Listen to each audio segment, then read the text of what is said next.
नमस्कार दोस्तों, स्वागत है आपका ए टू जेड स्टोरीज अद्भुत ऑफिशियल पर।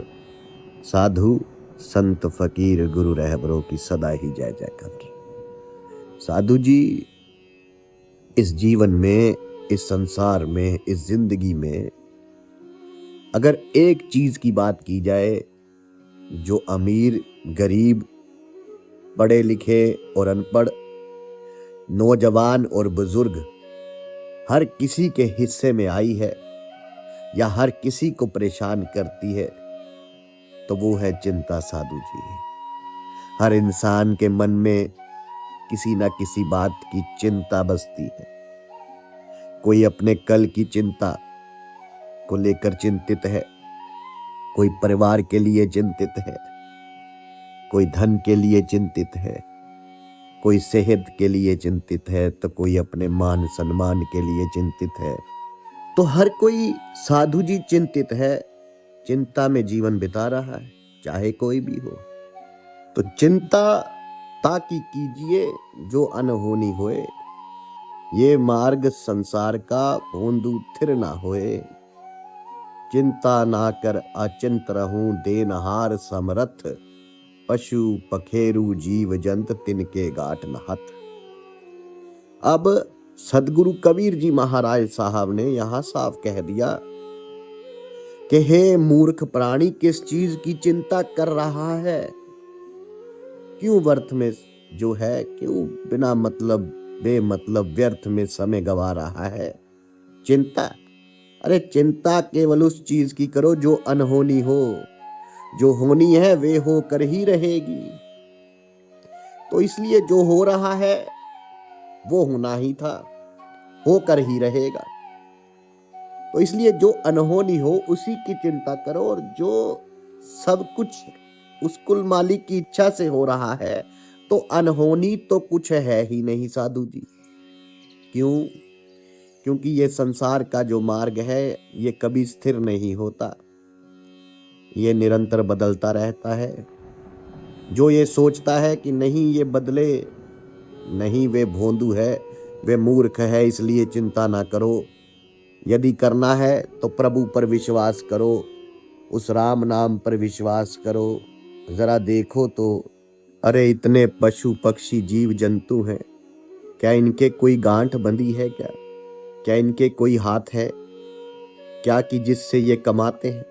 अरे ये तो कमाते भी नहीं, ये किसानी नहीं करते, ये खेती नहीं करते, ये व्यापार नहीं करते, ये पढ़ते नहीं, किंतु क्या इनका पेट नहीं भरता? वो क्या ये तुम्हारी तरह गांठ बांध कर रखते हैं पैसे? अगर नहीं रखते हैं और परमात्मा इन्हें भी देता है तो तुम्हें भी देगा। केवल अपनी मेहनत करते रहो, चिंता मत करो, क्योंकि वे देने वाला, वे समर्थ है, वे मालिक है। तो ये बात जब चली तो एक व्यक्ति खड़ा हुआ, बोले, अरे महाराज ऐसे मत बोला करो, आप जब भूख लगती है तो चिंता तो होती ही है, और क्या राम नाम से सब कुछ हो जाएगा? बताइए जरा, और क्या ही हो जाएगा राम नाम से? तो सदगुरु कबीर जी महाराज साहब बोले कि राम नाम से देखो क्या चमत्कार होते हैं। उल्टा नाम जपत जग, जाना वाल्मीकि भ्रम समाना। महर्षि वाल्मीकि के रूप में परिवर्तित हो डाकू रत्नाकर, ये राम नाम का ही प्रभाव है। और वे भी ऐसा नहीं है कि उन्होंने सीधा नाम जपा साधु जी, उन्हें सीधा नहीं बोलना आता था, राम राम नहीं जपना आता था, तो मरा मरा कहना शुरू कर दी। और उल्टा नाम जपने से भी उस प्रभु का वो जो महर्षि बन गए साधु जी। ये प्रभाव होता है राम नाम का, आप विश्वास तो करके देखो। ये विश्वास ही तो था उस राम नाम के ऊपर कि माता शबरी जो भेलनी थी उसे भी श्री राम का दर्शन हुआ। किंतु यदि कोई विश्वास ही नहीं करना चाहे तो क्या किया जा सकता है? आप आंखें बंद करके कहो, बोले सूरज कहाँ है, सूरज कहाँ है, तो भला कौन दिखाएगा आपको सूरज? आंखें तो आपको खोलनी ही होगी, तभी तो दीदार होगा सूरज का। फिर भी यदि आपको मेरी बात पर यकीन नहीं आता तो स्वयं का अनुभव करके देख लेना क्योंकि जीवन में कुछ क्षण ऐसे आते हैं जब हम चारों ओर से समस्याओं से घिरे हुए होते हैं। कोई रास्ता नहीं दिखता, मानो सांसें थम सी जाती हो। मन भय और निराशा में भर जाता है और जब हम सोचते हैं कि अंत निकट है, तब फिर कुछ ऐसा घटित होता है जिसे हम केवल ईश्वर का करिश्मा, ईश्वर का चमत्कार कह सकते हैं। उसके बाद व्यक्ति को जो विश्वास होता है, फिर वे विश्वास कभी नहीं डगमगाता, क्योंकि वे अनुभव कर लेता है। इसी तरह आप भी अनुभव करो। साधु जी, फिर भी यहाँ आपको एक कहानी सुनाई जाएगी आज, कि जंगल में एक गर्भवती हिरनी थी। ये केवल उस गर्भवती हिरनी की कहानी नहीं है, ये हर उस इंसान की कहानी है जिसने कभी अपने जीवन को चारों दिशाओं से घिरकर भी विश्वास के सहारे चमत्कार होते देखा है।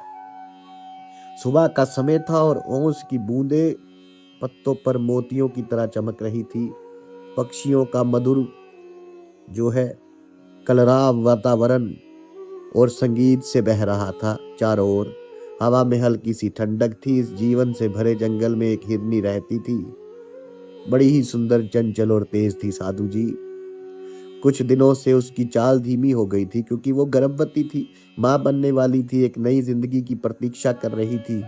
पिछले कुछ दिनों से वो अपने गर्भ में पल रहे शिशु के लिए एक सुरक्षित स्थान की तलाश में थी।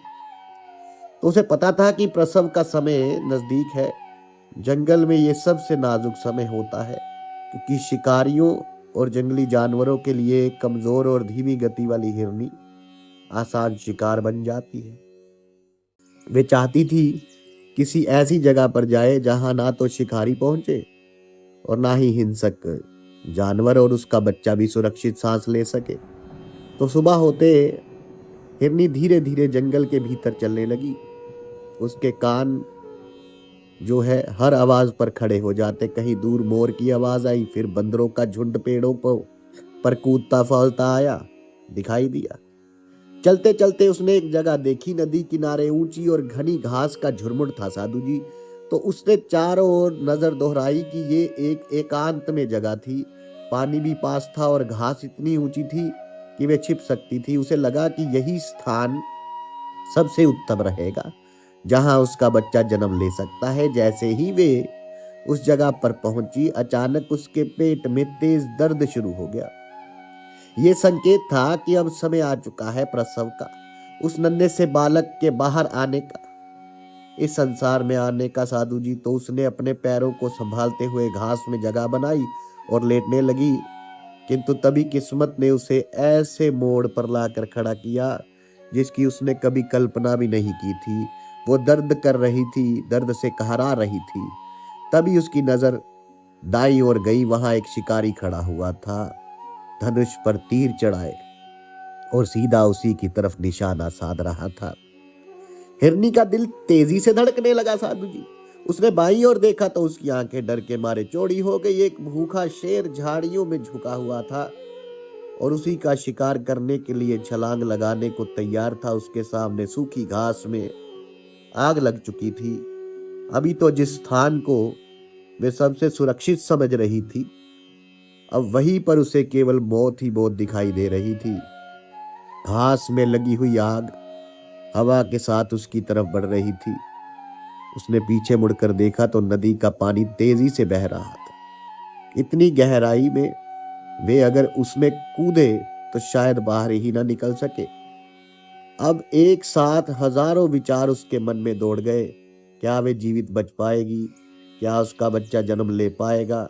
क्या ये आग सब कुछ जला देगी? या शिकारी का तीर उसे भेद देगा? या शेर उसके मांस को नोच डालेगा? तो चारों दिशाओं से मौत उसे घेर चुकी थी। उसे समझ नहीं आ रहा था कि आखिर मैं करूं तो करूं क्या साधु जी। ऐसी भयावह स्थिति में उसने गहरी सांस ली और उसने अपने मन में कहा कि मैं जो कर सकती हूँ वे कर देती हूँ। मैं केवल अपने बच्चे को जन्म देना चाहती हूँ। बाकी हे मेरे मालिक, हे प्रभु परमात्मा, सब तेरे ऊपर है। हे ईश्वर, मैं तुझ पर छोड़ देती हूँ। जैसे तेरी इच्छा, मृत्यु तो सभी को आनी है। उसने आंख बंद की, दर्द सहा और अपना पूरा ध्यान प्रसव पर लगा दिया। और उसी समय आसमान में बिजली चमकी साधु जी। तेज रोशनी ने शिकारी की आंखों को चकाचौंध कर दिया। उसका निशाना डगमगाया और छोड़ गया तीर। हिरनी की बगल से होते हुए सीधी शेर की आंख में जा घुसा वो तीर जो था। जैसे ही उसकी आंख में लगा तो शेर दहाड़ा, दर्द से चिल्लाया और इधर उधर भागने लगा। शिकारी ने शेर को देखा कि घायल हो चुका है, तो उसे पता है कि घायल शेर और भी खतरनाक होता है, घातक होता है साधु जी। तो वे डर के वहां से भाग गया। अचानक घनघोर बारिश शुरू हुई। आग की लपटें धीरे धीरे बुझने लगी और नदी किनारे घास गीली हो गई और वातावरण ठंडा हो गया। इन सब घटनाओं के बीच हिरनी ने अपने जो है श्रावक को जन्म दिया। वे छोटा सा मासूम भीगी हुई आंखों वाला जीव पहली बार सांस ले रहा था। हिरनी ने उसे चाटा, उसे अपने पास सटा लिया। उसकी आंखों में उस कुल मालिक के प्रति कृतज्ञता और आंखों में खुशी के आंसू थे, ना सिर्फ अपने बच्चे के लिए बल्कि उस अदृश्य शक्ति के लिए जिसने असंभव को भी संभव कर दिया था। देखिए, बचना मुश्किल था। उधर से शेर भी आ रहा था और ऊपर से जो है शिकारी जो था वो भी आ रहा था। तो उस मालिक ने उससे दोनों से बचाया। ये घटना सिर्फ जंगल की घटी एक घटना नहीं, ये गहरा संदेश भी है साधु जी। कभी कभी हमारे जीवन में ऐसे क्षण आते हैं जब हमें लगता है अब कोई रास्ता नहीं बचा, लेकिन यदि हम उस क्षण में केवल अपने कर्तव्य का पालन करते रहे और प्राथमिकता केवल अपने उत्तरदायित्व को दें, उसी पर ध्यान केंद्रित करें और परिणाम उस मालिक पर, उस ईश्वर पर छोड़ दें, तो साधु जी प्रकृति खुद हमारे लिए रास्ता बना देती। जीवन मृत्यु हार जीत सबका निर्णय अंतिम में उस ईश्वर के ही हाथ में है। तो ये विश्वास सबसे बड़ा हथियार है साधु जी। जब सब दरवाजे बंद हो जाए तो विश्वास वे चाबी है जो नया दरवाजा खोल सकती है। याद रखो, जब आपके पास कोई भी रास्ता नहीं खुला हो तो समझ लो परमात्मा आपके लिए कोई ऐसी रचना कर रहे हैं जो विलक्षण है साधु जी, अद्भुत है, जिसके बारे में आप कल्पना भी नहीं कर सकते। इसलिए हमेशा वर्तमान पर ध्यान दो। जैसे हिरनी ने भविष्य और अतीत के भय को छोड़कर केवल वर्तमान की जिम्मेदारी निभाई और परमात्मा पर विश्वास रखा, इसी प्रकार केवल अपना कर्म करते रहो और राम नाम जपते रहो। उस राम नाम पर विश्वास रखो, चमत्कार होगा ही होगा। होता आया है और होता रहेगा साधु जी। प्रकृति का संतुलन कभी शेर, आग, नदी और शिकारी जैसे खतरे भी ईश्वर की योजना का हिस्से होते हैं साधु जी, ताकि किसी बड़े उद्देश्य को पूरा कर सके। तो हम सभी अपने अपने जीवन में हिरनी की तरह कभी ना कभी चारों ओर से घिर जाते। किसी को परीक्षाओं का दबाव, किसी को आर्थिक संकट का, किसी के रिश्ते टूट रहे हैं, किसी को स्वास्थ्य की समस्या है, किसी का समाज में अपमान हो रहा है। किंतु इन सब का एक ही उपाय है कि केवल अपने कर्म पर ध्यान दो और विश्वास रखो उस मालिक पे, केवल उसका नाम सुमिरन करते रहो, तो वे आपका कभी भी अपमान नहीं होने देगा। जिसने ईश्वर पर भरोसा रखा, वे द्रौपदी 5 पतियों की पत्नी भी सती कहलाई, उसका कोई कुछ नहीं बिगाड़ पाया। किंतु स्वयं श्री राम की पत्नी सीता, उन पर कलंक लगा कि ये रावण के घर रह के आई, उन्हें देश से निकाला हुआ, वनवास झेलना पड़ा। तो जिसने उस प्रभु पर भरोसा कर लिया, उसके लिए फिर कुछ भी असंभव नहीं होता साधु जी। उसका सब कुछ देखने वाला वे मालिक, वे प्रभु आप होता है। इसलिए आप हमेशा उस पर विश्वास रखिए और अपनी चिंता उसके ऊपर छोड़ दीजिए। राम नाम से ही आपका कल्याण होगा। कबीर क्या मैं चिंत हूँ, मम चिंते क्या होए, मेरी चिंता हरि करे, चिंता मोहे ना होए। सदगुरु कबीर जी महाराज साहब कहते हैं कि मैं क्या चिंता करूं, किसकी चिंता करूं साधु जी, मुझे कोई चिंता नहीं, क्योंकि मेरी चिंता करने के लिए मेरा मालिक बैठा है। अरे उसने पेट दिया है तो वे भोजन भी देगा, दाना दिया है तो जोंज भी दी है, तो मेरी चिंता करने वाला वो है। तो इसलिए मुझे कोई चिंता नहीं। चिंता जो करता है वे मूर्ख है, क्योंकि चिंता करने से क्या होता है, यदि आपके पास कोई समस्या है तो उसके दो ही तो रास्ते हो सकते हैं। यदि आपको उसका समाधान पता है तो समाधान कर दो। चिंता करनी ही किस लिए है? और यदि नहीं है उसका कोई समाधान तो फिर चिंता करके भी आप क्या ही कर लोगे? तो चिंता को छोड़ो और मालिक के सिमरन में लग जाओ। कभी कछुए को देखा है आपने? कछुआ जल में रहता है और जो कछुई होती है वे कछुई अपने अंडे जो देती है, क्या उसको कोई थन होता है? वो क्या दूध पिलाती है अपने बच्चों को? नहीं ना। किंतु फिर भी वो पैदा होते हैं, वे पलते हैं। अंडा पाले कछुई, बिन थन राखे पोख, यो करता सबकी करे, पाले तीनों लोक। इसी प्रकार वे परमात्मा तीनों लोगों को पालता है। तो चिंता मत करो। लेकिन बात वही है, कितना ही भी इस संसार को समझा लो, किंतु ये संसार वो कहावत है कि कुत्ते की दुम टेढ़ी की टेढ़ी।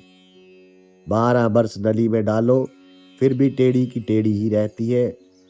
जब नली निकलेगी दुम सीधी नहीं होती, वो टेढ़ी रहती है। और यही संसार की प्रवृत्ति है। जो लोग पूछते हैं फिर दोबारा, बोले जी हम कैसे मान लें? तो सदगुरु कबीर जी महाराज साहब बैठे थे और बोले, वे सामने तेली देख रहे हो? तेली सामने अपना सरसों का तेल निकाल के बेच रहा था। बोले हाँ जी देख रहे हैं। जरा देखिए। बोले उसको जो बैल है वो देख रहे हो? चल रहा है। बोले हाँ जी। बोले जाओ उसके पास जाओ और उससे पूछो कि भाई ये बैल अपने आप कैसे चल रहा है? तो व्यक्ति जो प्रश्न पूछ रहा था वे उठकर तेली के पास गया। बोला भाई आप यहाँ बैठकर तेल बेच रहे हो, आपका बैल कैसे चल रहा अपने आप? तेली ने कहा कि भाई देखो साधु जी, इसमें कौन सी बड़ी बात है? तेली कहने लगा, साधु जी इसमें कौन सी बड़ी बात है? इसकी आंखों के आगे देखो मैंने पट्टी बांध रखी है, इसको केवल सामने का दिखाई देगा, इधर उधर का नहीं दिखाई देगा। बोले तो हाँ, फिर क्या हुआ उससे? बोले मैं इसके पीछे पीछे चलता हूँ, शुरू में इसको हाँकता हूँ और इसको चलाना शुरू कर देता हूँ, ये घूमता रहता है। अब इसको तो पता नहीं कि मैं इसके पीछे हूँ या नहीं, मैं चुपचाप आकर बैठ जाता हूँ। बोले यदि वो चलना बंद कर देगा? तो बोले चलना बंद कर देगा तो फिर मैं उठ के उसे चला के और फिर आकर बैठ जाता। बोले ऐसे कितनी बार उठोगे और तुम्हें कैसे पता लगेगा कि उसने चलना बंद कर दिया? तुम तो यहाँ कमरे में बैठे हो, वे पीछे है। बोले मैंने उसके गले में घंटी बांधी हुई है, जब तक वे चलेगा उसकी घंटी बजती रहेगी और जैसे ही उसकी घंटी बजनी बंद होगी मुझे पता लग जाएगा कि बैल रुक गया है। मैं जाकर फिर से हाँक देता, वे फिर से चल पड़ता है, मैं फिर आकर बैठ के अपना तेल बेचता हूँ। बोले साधु जी ये बात तो बड़ी अच्छी है, किंतु अगर वे खड़ा खड़ा सिर हिलाता रहे? तो उस तेली ने कहा कि साधु भाई बात ये है, वो तार्किक नहीं है, वे बैल है। बैल तर्क नहीं करता, तो ये जो तार्किक लोग होते हैं इनको कितना ही समझा लो, ये सिर्फ तर्क करेंगे। तर्क करना अच्छी बात है, तर्क करना चाहिए क्योंकि तर्क जीवन का आधार है, किंतु वे तर्क स्वयं से करना चाहिए। जब व्यक्ति स्वयं से तर्क करता है तो ज्ञान का उदय होता है, किंतु जब व्यक्ति दूसरों से तर्क करता है साधु जी, तो अपने अहंकार का प्रदर्शन होता है। यदि आपको ज्ञान नहीं है तो आप अपनी मूर्खता का प्रदर्शन करेंगे। इसलिए तो सदगुरु कबीर जी महाराज साहब कहते हैं कि ज्ञानी से कहिए, कहा कहत कबीर लजाए, अंधे आगे नाचते, कला आकारत जाए। कि ज्ञानी को कुछ कह के कोई लाभ नहीं है, और क्योंकि वे तो स्वयं ही ज्ञानी है तो उसे क्या कहूँ, उसको कहते हुए तो मुझे ही लज्जा आती है। कभी कोई अपने गुरु को सिखाता है क्या? क्योंकि जिस गुरु से सीखा है उसको क्या सिखाना, उसको तो सब आता ही है। लेकिन आज की जो कैसी दुनिया चल रही है, चेले आज गुरु को सिखाने की कोशिश करते हैं। तो देखिए ये तो कैसी बात हुई। और किसी मूर्ख को कह के कोई लाभ नहीं होता साधु जी। जैसे इतनी देर से समझा रहे थे कि ये मेरे साथ बहस कर रहा था, सदगुरु कबीर जी महाराज साहब कहते हैं अभी ये तेली के साथ जाकर बहस कर रहा है। थोड़ी देर में वे व्यक्ति तेले के पास से वापिस कबीर जी महाराज साहब के पास आया, सदगुरु कबीर साहब के पास। और सतगुरु कबीर साहब ने पूछा, हाँ बताओ, तो क्या क्या ज्ञान प्राप्त किया तुमने वहां पे? बोले जी मैंने ज्ञान प्राप्त किया कि किस प्रकार से जो बैल है वे अपने आप निकालता रहता है तेल सरसों का, वो कोलू को चलाता रहता है। सतगुरु कबीर जी महाराज साहब ने कहा कि तुम भी तेली के बैल बने हुए हो। बोले जी मैं तेली का बैल? बोले हाँ बिल्कुल, क्योंकि तुम जीवन में जो तुम्हें बताया जाता है तुम उसका अनुभव ही नहीं करते हो, तुम केवल कोरा तर्क करते हो। तुमने अपना जो है खूंखू एक जगह गाड़ लिया है और उसी खूंटे के तुम चारों तरफ घूम रहे हो। जैसे तेली का बैल जो होता है इसी कोलू के चारों तरफ घूम रहा है। जब तक तुम उससे आगे नहीं बढ़ोगे अनुभव कैसे करोगे, मंजिल तक कैसे पहुंचोगे? अगर एक ही जगह रास्ते पर बैठ जाओगे तो या तो तुम मेरी बात का विश्वास कर लो या फिर स्वयं अनुभव करो, किंतु विश्वास तो करना पड़ेगा। उस परमात्मा पर विश्वास जो नहीं करता है वे ना यहाँ का रहता है ना वहाँ का। इसलिए विश्वास ही सबसे बड़ी चीज है। मन के हारे हार है और मन के जीते जीत। सहजे सब विधि पाइए मन ही की प्रति। कि ये जो मन है, ये मन का जो विश्वास है उसी से आपकी हार होती है और उसी से जीत होती है।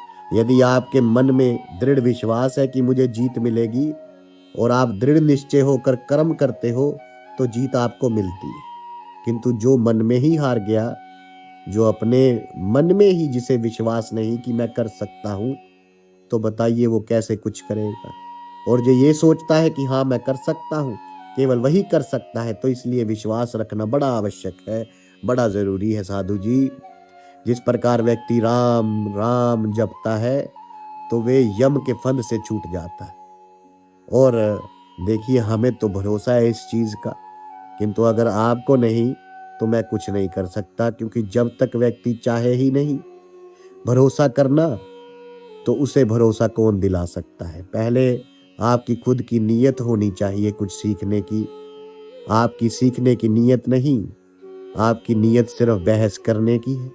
और सतगुरु कबीर जी महाराज साहब कहते कि कबीर बहस नहीं करता, मैं हारा तुम जीते। और इतना कहकर सतगुरु कबीर जी महाराज साहब ने उस व्यक्ति को प्रणाम किया कि भाई आप तो महान हैं।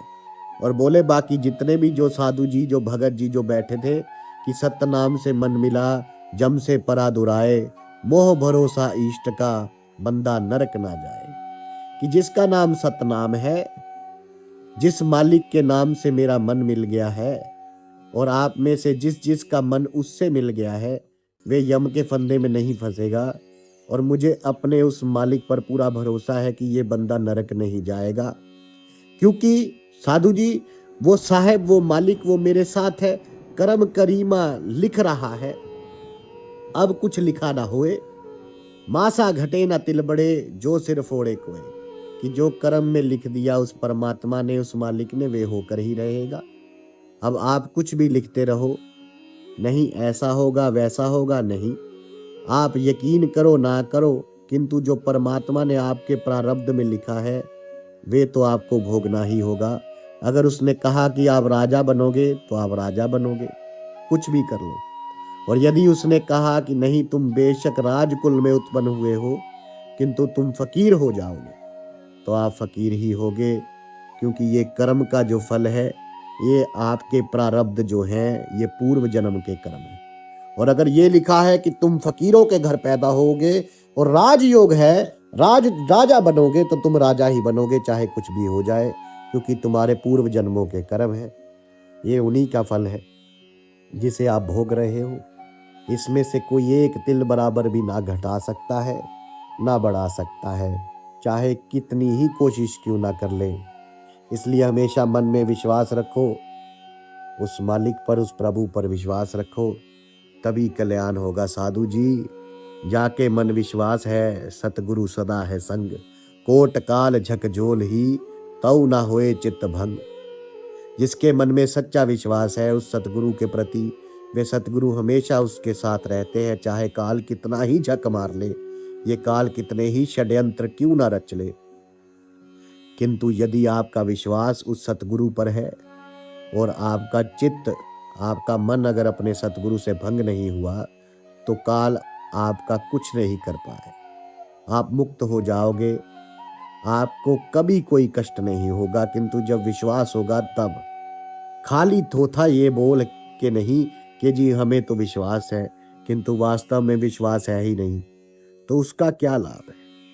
तो इन दोनों, देखिए, ये जो कहानियां हैं साधु जी, इन दोनों कहानियों को आपको याद रखना होगा, बल्कि दिल पे लिख लीजिए, अपने हृदय पर लिख लीजिए। इस हिरनी की और जो इनका तेली के साथ अभी वार्तालाप हुई, इस तेली की वार्तालाप को तो आपको समझ में आ जाएगा कि सच क्या है और झूठ क्या है।